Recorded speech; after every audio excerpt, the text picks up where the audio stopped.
This is Mr. Marshall, teacher of media broadcasting at Newport High School, and you're listening to KUBS Unscripted. One of my students recently had the chance to sit down with PUD Public Information Officer Joe Hathaway and discuss upcoming changes with the Public Utility District. This is part of a larger effort by KUBS to get to know our community just a little better. So without further ado, here's our discussion. All right. Thank you so much for coming out here, Joe. Yeah, thank you for having me, man. All right, awesome. So, Mr. Joe Hathaway, who are you as a person? Who is Joe Hathaway? That's a great question. Joe Hathaway is community-minded. I'm focused on doing what's best for not just my family, but the people of Oreille County, and that's why I love my position at the PUD. I'm competitive. I like to win, but also I'm tough but fair, and I think that's what establishes my character and my integrity. I really like that answer.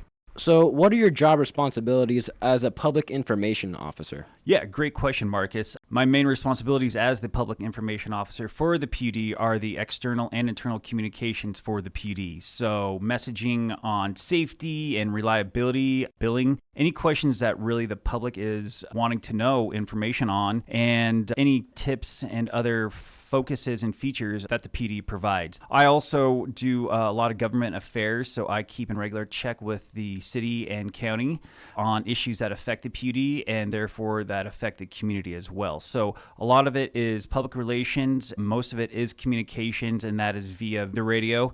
Also press releases, interviews with the newspaper, social media, our website, and basically any channel to get the information that our PUD customers want and deserve.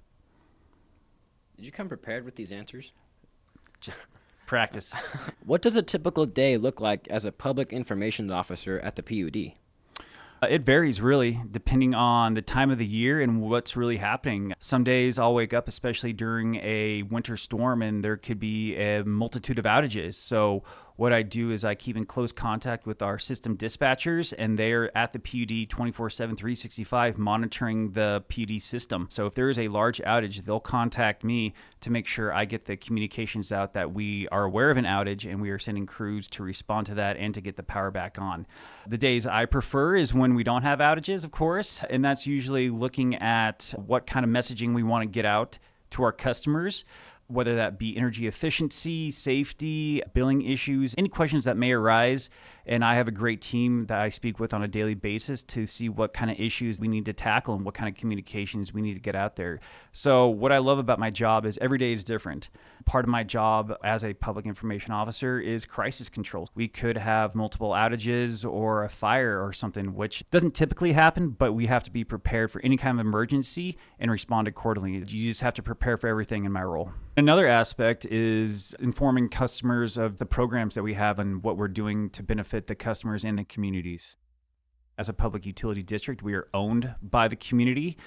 We are a public nonprofit government entity, so we serve a elected board of commissioners who describe the philosophy of the PUD. Part of my role is to reflect what we're doing to better the lives of the community members and the communities that we serve. And that includes wildfire mitigation, which even though now it's cold and there's several inches of snow on the ground, it's always on the top of mind, especially in a rural wooded area such as Oreille County. So wildfire mitigation, we completed a plan last October, and that is available on our website. So those kind of safety protocols and safety philosophies are always high on mind and something that I really try to educate our public on. Where does the information on the Connect monthly newsletter come from? So that comes from myself and my team. We decide each month what kind of educational pieces and what kind of promotions and programs we want to educate the public on. So really it depends on a month-to-month basis on what we want to run and what we feel is appropriate for that month. So this month we are running a promotion on Neighbors in Need, which is part of our Operation Roundup. And that is for community members who want to give back to those members of the community who may be suffering some issues paying their bills. And so Operation Roundup is a program completely voluntary that you round up your bill to the nearest dollar. So if your bill is $53.97, your bill will be rounded up 3 cents. And that all goes into a charitable donation program where we help out those customers if they have past due accounts. One aspect of why we're pushing it this month is if people sign up for the Neighbors in Need Operation Roundup, they will receive a free PUD tote bag. So that's something we want to spread the word on. So, does the winter affect energy efficiency? Yeah, as we know, it gets very cold up here in Northeast Washington, and with that cold weather, your heater is working overtime to keep your house warm. Winter is usually the time where everyone sees their electricity bills spike the most. And the main reason is if you have a electricity-based heating system, it works on overdrive to heat your home. There are a few small things you can do to help keep your bill low. Make sure to seal any leaks and use weather stripping as you can. Use the sunlight. Open your curtains during the day for that natural heat and then close them at night, making sure to adjust your thermostat. Try to do it lower when you're away or sleeping. I know that's easier said than done, especially in these cold times, but it really does help make a difference in your electricity bill. If you use a space heater, one thing we really want to emphasize is making sure you use it properly and safely. Space heaters are a leading cause of fires in the United States during the winter, so always make sure to turn off space heaters before you go to bed and keep them away from any flammable materials. Other things that you could do is check into the PUD website at popud.org. We have a ton of other tips and ways that you can help save on your bill during the cold months. We know, especially here in Pend Oreille County, it gets very cold and bills tend to be higher. So anything that we can do to help you out, we urge people to contact us. Another thing that we really want to emphasize is to maintain your heating system. If your heating system is electric, make sure to clean your filters monthly and make sure to schedule annual HVAC checkups. Does the PUD buy power from any other sources? Yes, that is a very good question. So the funny thing about Pend Oreille PUD is we are a very small electric utility, but we are very complex.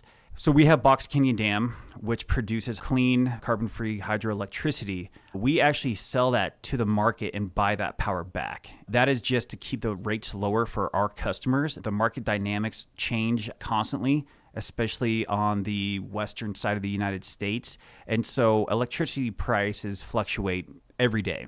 So to sell the power that we produce on the market and buy it back actually is cheaper for our customers in the long run.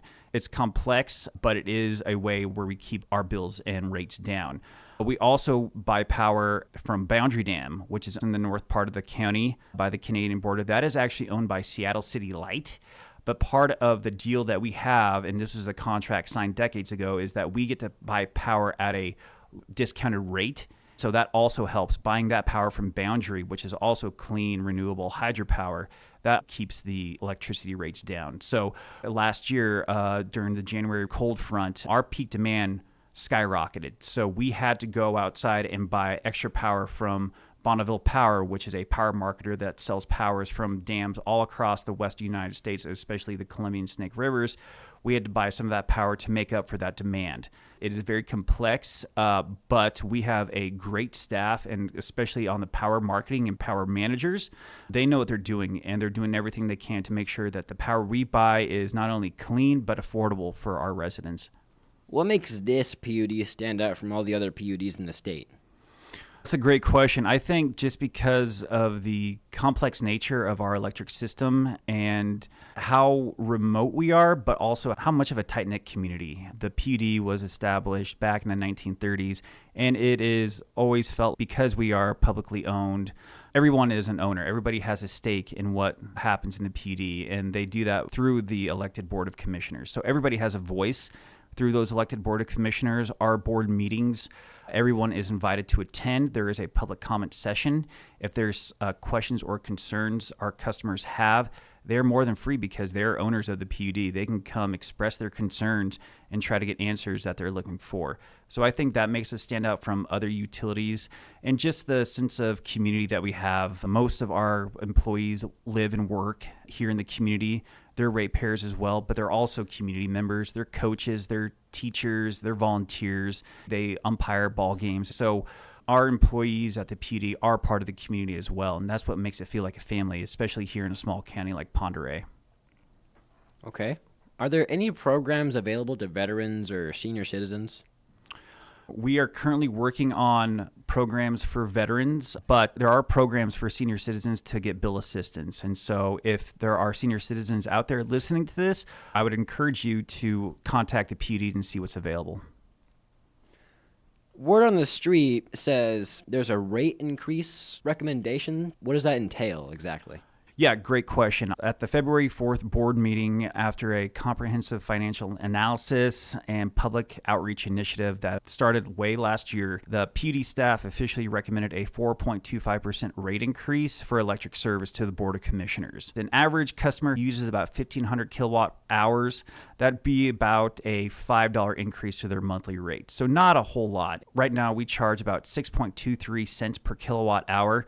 A 4.25% increase would take that up to about 6.60 cents per kilowatt hour. So even with a rate increase, we are still much more affordable than neighboring utilities such as Avista and Inland Power, and we're still one of the most competitively priced utilities in the state of Washington, if not the Pacific Northwest. That being said, we do know that inflation has touched every part of the community and every part of this country. And so we know that could be an issue for some customers. And so we do what we can. We do have payment assistance programs available for those who need help paying their bills. And if anybody needs or wants to check out or inquire more about those payment assistance programs, we encourage you to contact the PUD. The board is scheduled to vote on the proposed rate increase on March 4th. And if it is approved, it will go into effect on April 1st. I just want to reiterate that the last thing we want to do is raise rates. Our main goal is to keep costs as low and affordable as possible for our customers.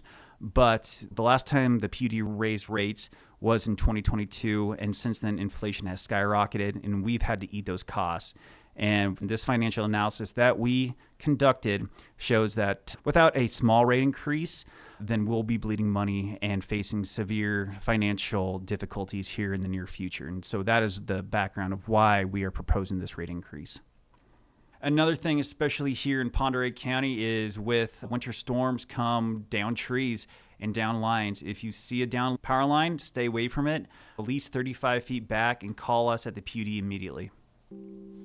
That's all the time we have for today. Thank you, Joe Hathaway. This is Markus. Thank you for listening.